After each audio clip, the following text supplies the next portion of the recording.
नमस्कार। जैसा कि आप सभी को पता है, जो भी सैलरी वाले या फिर कर्मचारी हैं उनको फरवरी माह में अपना टैक्स कैलकुलेशन करना होता है, जिसके लिए उनको एक सैलरी स्टेटमेंट तैयार करनी होती है, जिसका आप स्क्रीन पर देख पा रहे हैं।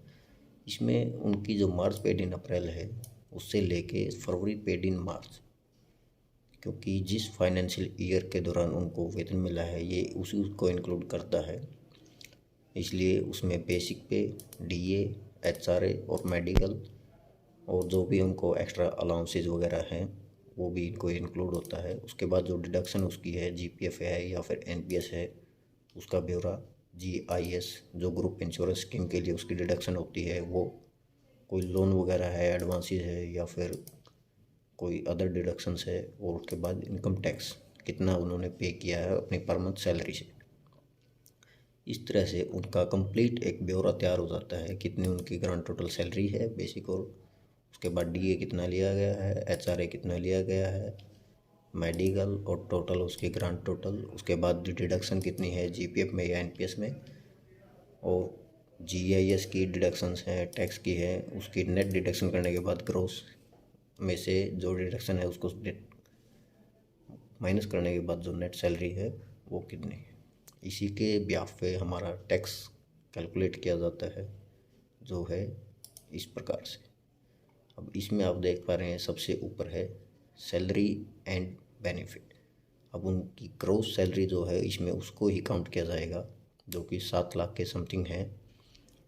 एक्स वाई जेड, किसी की कम भी हो सकती है, किसी की ज़्यादा भी हो सकती हैं। इसके बाद जो रिबेट मिलती है या जो डिडक्शंस हमें मिलती है, टैक्स में छूट जो दी जाती है, उनका ब्यौरा इसमें रखा जाता है। जैसे ट्रैवल कंसेशन असिस्टेंट का है, अगर उसमें कोई वैल्यू है तो हाउस रेंट अलाउंसेज है, अगर उसका वहाँ पे पक्का मकान खुद का नहीं है और वो हाउस रेंट अपना क्लेम करता है, या फिर फिक्स्ड कन्वीनियंस अलाउंस अगर उसको मिल रहा है कोई, या फिर उसको एजुकेशन अलाउंस जो है 100 रुपये पर मंथ पर चाइल्ड, अगर वो एजुकेशन अलाउंस अपना क्लेम कर रहा है डिपार्टमेंट से तो उसको उसमें रिपोर्ट मिल जाती है। इसके बाद जो रिबेट आती है 50,000 रुपये की स्टैंडर्ड रिडक्शन, ये रिबेट सिर्फ ओल्ड टैक्स रिजिमे में अब तक दी जाती है, न्यू में इसका कोई प्रावधान नहीं है। स्टैंडर्ड डिडक्शन के बाद उसकी आती है रेजिडेंशियल, अगर उसने कोई एचबीए होम लोन वगैरह ले रखा है हाउस बिल्डिंग कंस्ट्रक्शन के लिए तो उसको 2 लाख मैक्सिमम इंटरेस्ट पर छूट मिल जाती है। और यदि सेल्फ ऑक्यूपाइड रेजिडेंशियल है हाउस, उसका इंटरेस्ट वगैरह पे कर रहे हैं तो उसमें मैक्सिमम 30,000 रुपये तक। इसके बाद आता है 80C सेक्शन, जिसके अंदर उसको मैक्सिमम 1.5 लाख तक की ही रिबेट मिल सकती है, और उस 1.5 लाख में चाहे वो एक्सेस अमाउंट भी शो करे लेकिन मैक्सिमम उसको रिबेट जो है वो 1.5 लाख तक की ही रहेगी।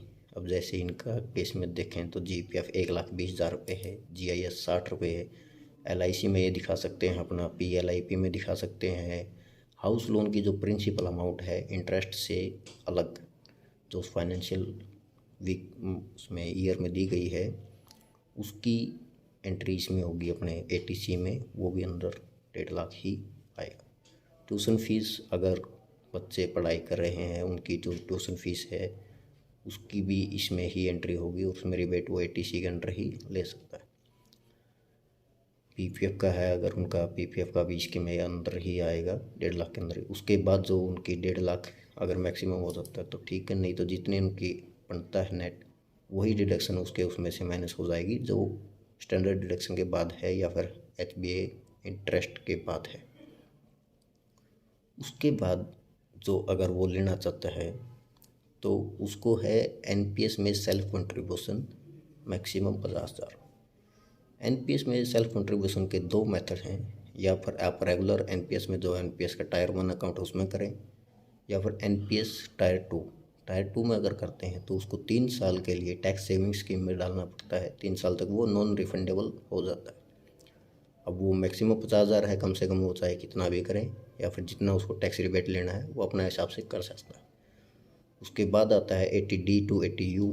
80D में है मेडिकल इंश्योरेंस 25,000। ये आपकी रिबेट 1.5 लाख से अलग होगी, जिसमें आप 25,000 रुपये तक का अपना मेडिकल इंश्योरेंस क्लेम कर सकते हैं। 80DD medical handicap. मेडिकल ये हैंडीकैप डिपेंडेंट में आप अगर 40 से 80% है तो 75,000 रुपये, अगर अबोव देन 80% है तो आप 1,25,000 रुपये की रिबेट इसमें ले सकते हैं। इंटरेस्ट फ्रॉम बैंक अकाउंट, इसमें आपको मैक्सिमम 10,000 रुपये तक की रिबेट मिलेगी। एनी अदर का जो कॉलम है, इसमें आपने कहीं पीएफ रिलीफ फंड में है, पीएम रिलीफ फंड में, सीएम रिलीफ फंड में, या फिर किसी पॉलिटिकल पार्टी को डोनेशन किया है, ये आपका इसमें डाला जाएगा। इसमें आपको फुल जितना आपने फंड दिया है उतना फुल आपके ऊपर रिबेट रहेगी उसमें। अब इन सब डिडक्शंस के बाद जो आपकी टैक्सेबल इनकम बचती है उसके ऊपर आपको टैक्स देना होता है, जिसमें आपका पहला 0 से 2.5 तक नील रहेगा बिल्कुल, 2.5 से 5 लाख 5%, और 5 से 10 लाख 20%। ये आपका ओल्ड टैक्स जो में है, जो उसमें है आपका।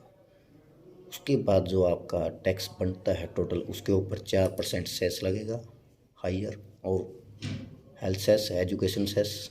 उसके बाद नेट जो टैक्स आएगा आपका वो आपको पे करना पड़ता है।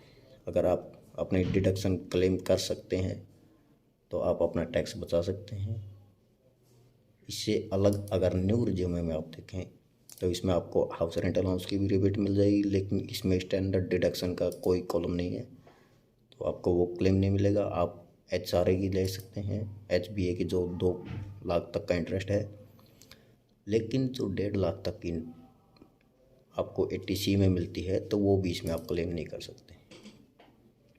दूसरा, आप मेडिकल हैंडीकैप्ड का ले सकते हैं, NPS अकाउंट का ले सकते हैं, या फिर एनी अदर जो आपने कहीं पर भी PM रिलीफ फंड में, CM रिलीफ फंड में आपने डोनेट किया है उसमें आप ले सकते हैं।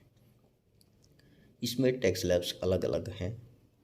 2.5 लाख तक आपका कोई टैक्स नहीं, नील है। 2.5 से 5 आपको 5% देना पड़ता है, 5 से 7.5 आपको 10% देना पड़ता है, 7.5 से 10 15%, और 10 से 12.5 20%, 12.5 से 15 25%, और 15 लाख से अबाउट 30% आपको टैक्स इसमें पे करना पड़ता है। वही आगे सेम जितने आपके टैक्स टोटल बनेगा उसके ऊपर 4% हेल्थ सेस, एजुकेशन सेस वो लगेगा। उसके बाद जो नेट आपकी पेएबल होगी टैक्स की, उसकी डिडक्शन आप कर ली जाएगी।